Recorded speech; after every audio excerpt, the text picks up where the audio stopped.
Two questions struck me after I came. One of them was, how come that only a Rahul Gandhi or a Milind Deora or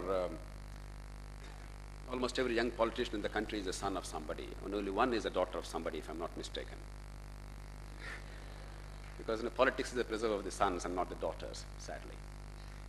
It's a very legitimate question. It's not a personal question. Mr. Manohar Joshi and the panelists evaded that. It's a very fundamental question of Indian politics. And the only person who had the moral authority to speak was Mr. Salim, and he was not asked to answer. And probably would have been polite because they were his colleagues.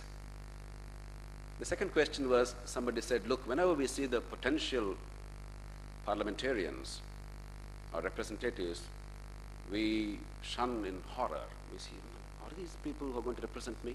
What's going to happen? And I think Manavendra Singh said, yes, I also feel the same thing. I recoil in horror when I see my colleagues in Parliament. It's hardly an answer.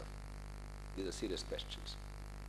Therefore, in some ways, let me link up the earlier session with the current session. Arvind, who is doing remarkable work, has made an important point, that there's not one way of politics alone. This is politics.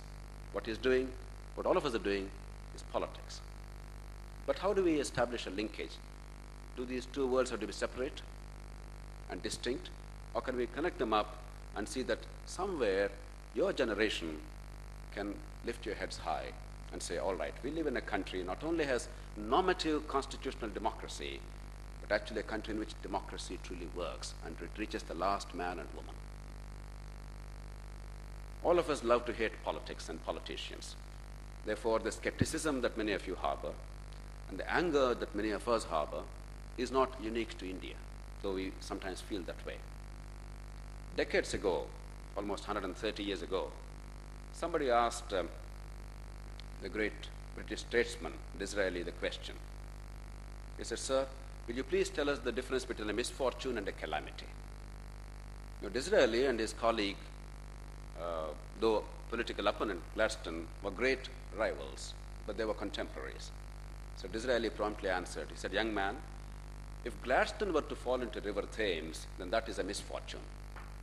But if somebody like you saved him, that would be a calamity.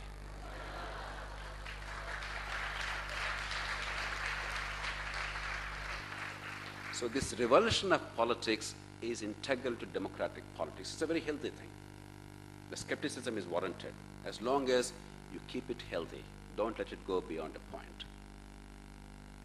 Across the Atlantic, there was a great chaplain of the United States Senate called Reverend Haley, highly respected. His job was to pray in the US Senate every morning as the House rises. And somebody asked him, he said, Reverend, when you pray every morning in the Senate, do you pray for the senators? He said, oh no. I look at the senators' faces and I pray for the country, he said. But as I said, you must not allow this skepticism to completely overrule our judgment, because there is no substitute to politics. If we really care for freedom, liberty, if we care for democracy, there cannot be a democracy or liberal institutions without politics. The only true antidote to the perversions of politics is better politics and more politics, not negation of politics. And this is a very hard lesson for you youngsters to imbibe, because politics is a dirty word. It's filthy.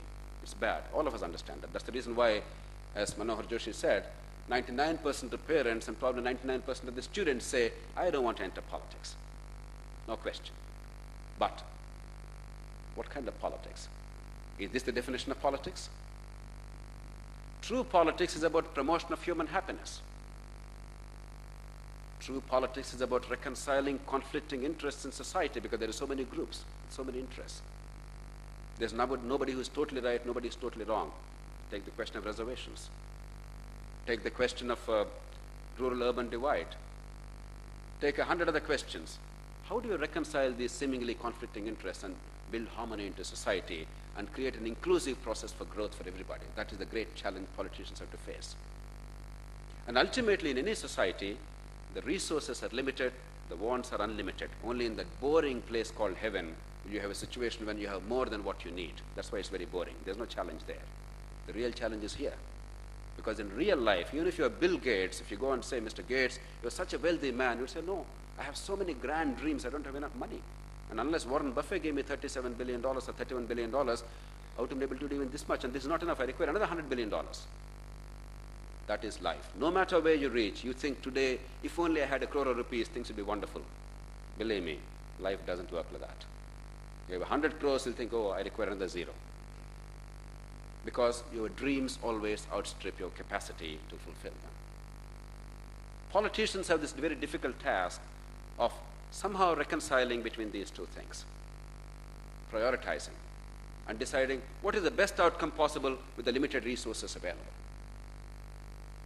And without that challenge being faced, that complex challenge being faced by these people, whoever they are, doesn't matter, society would completely be subverted.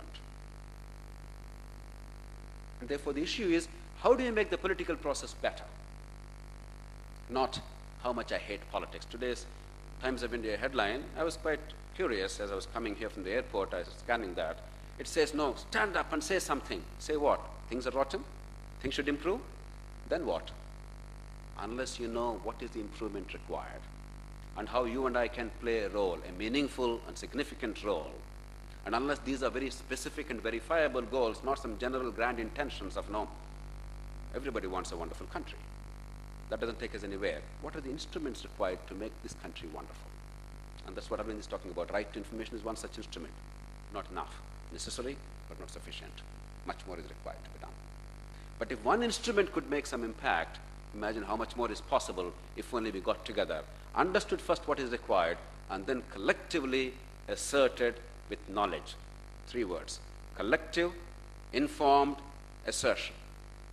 Angst is no good. It's just a starting point. Individual action is futile. You'll be merely a martyr. Collective. Knowledge is critical. Without that, you don't know where to go. Blind rage will not take you anywhere. And techniques of assertion in a democratic society. Not Zindabad, Murdabad. Not burning buses and throwing flames like sometimes Mumbaikars are prone to doing. But democratic assertion, intelligent assertion. How do I corner this fellow or these fellows? How do I make the system respond? That's what citizenship is about. That's what citizens' politics are about, as opposed to merely party politics. We actually have to bring a fusion between the two. And see the results that have come about in the past few years because of assertion of citizens in this country. Many people like Arvind and across the country, many, many others, they've done wonderful things. And therefore, we have now an improvement to the voter registration process.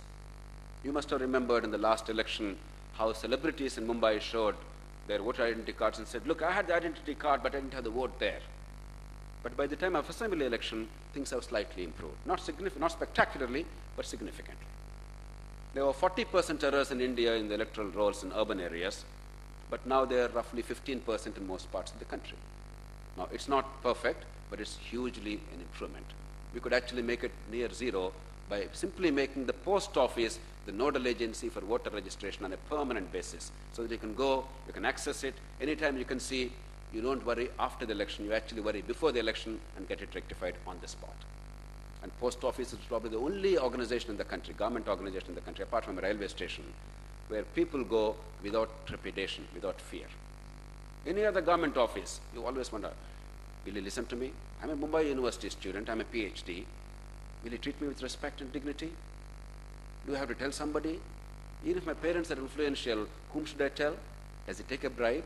Whom should I offer if he takes a bribe? You're worried all the time. The post office is one place you don't have that fear. There are simple, credible, practical, effective answers to almost any problem that we face, because these are all human problems. These are not created by nature. These are not God's creation. These are human creation. And therefore there are simple answers from our own country's experience and experience elsewhere.